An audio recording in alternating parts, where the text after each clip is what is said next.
Hello cuties, 30 days weight loss ചലഞ്ചിൻ്റെ day 7 ആണ്. അപ്പോൾ രാവിലെ തന്നെ 2 ദോശയും കുറച്ച് ചമ്മന്തിയാണ് കഴിച്ചത്. കൂടെ ദേ വെള്ളം എടുത്ത് വെച്ചിട്ടുണ്ട്. വെള്ളമൊക്കെ അളന്ന് തൂക്കിയിട്ടാണ് കേട്ടോ കുടിക്കുന്നത്. കാരണം എങ്ങനെ പോയാലും ഒരു ദിവസം 4 ലിറ്റർ വെള്ളം എന്നുള്ളത് ഉറപ്പാക്കാൻ വേണ്ടിയിട്ടാണ് കേട്ടോ. ഉച്ചയ്ക്ക് ഇച്ചിരി സ്പെഷ്യലാണ്. ഉച്ചയ്ക്ക് എല്ലാം അങ്കമാലി സ്പെഷ്യലാണ് കേട്ടോ. അപ്പോൾ ഇത് ദേ അങ്കമാലി സ്പെഷ്യൽ ബീഫും കയയും കൂടെ വഴറ്റിയതാണ് കേട്ടോ. കൂടെ തന്നെ കുറച്ച് അങ്കമാലി സ്പെഷ്യൽ മാങ്ങാക്കറിയും ചെയ്തിട്ടുണ്ട്. അപ്പോൾ അതുകൊണ്ട് തന്നെ ഞാൻ ചോറാണ് എടുത്തത്. അപ്പോൾ കുറച്ച് ചോറും ഈ അങ്കമാലി സ്പെഷ്യൽ മാങ്ങാക്കറിയും പിന്നെ നമ്മുടെ ബീഫും കായും കൂടി ഇട്ട് വെച്ചതാണ് കുറച്ചെടുത്തത്. പിന്നെ വൈകിട്ടായപ്പോൾ ഒന്ന് അമ്പലത്തിൽ പോകണമായിരുന്നു. അതുകൊണ്ട് തന്നെ ദേ ഒരു മോര് ഇവിടെ നിന്ന് കുടിച്ചു കേട്ടോ.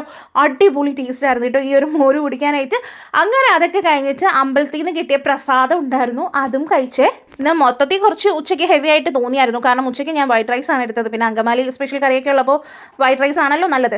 അത് കഴിഞ്ഞിട്ട് ഞാൻ ദേ വീട്ടിൽ വന്നിട്ട് ഒരു ഓറഞ്ച് ജ്യൂസ് കുടിക്കുകയാണ് കേട്ടോ. ഇതിൽ മധുരം ഇട്ടിട്ടില്ല കേട്ടോ. ഇതിൽ കുറച്ച് നാരങ്ങയും പിന്നെ കുറച്ച് ഉപ്പും കൂടി ഇട്ടിട്ട് ഓറഞ്ചും കൂടെ ആക്കി മിക്സ് ചെയ്തതാണ് കേട്ടോ. ഉച്ചയ്ക്ക് ഇന്ന് അങ്കമാലി സ്പെഷ്യൽ ആക്കാൻ കാരണം ആസിഫ് അലിയുടെ ഒരു ഇൻ്റർവ്യൂ സ്ക്രോൾ ചെയ്തു ഇപ്പം കണ്ടായിരുന്നു കേട്ടോ. അതിൽ അങ്കമാലി സ്പെഷ്യൽ മാങ്ങാക്കറി ഭയങ്കര ഇഷ്ടമാണെന്ന് പറഞ്ഞു. അപ്പോൾ തൊട്ട് കഴിക്കാനായിട്ട് ഒരു കൊതി വന്നതാണ് കേട്ടോ. അതിന് പോകുമ്പോൾ ബീഫ് കായാണെന്നാണ് കേട്ടോ അറിഞ്ഞത്. വീട്ടിൽ വന്നൊരു പാക്ക് കിട്ടി കേട്ടോ. അപ്പോൾ അത്രയേ ഉള്ളൂ. ബൈ.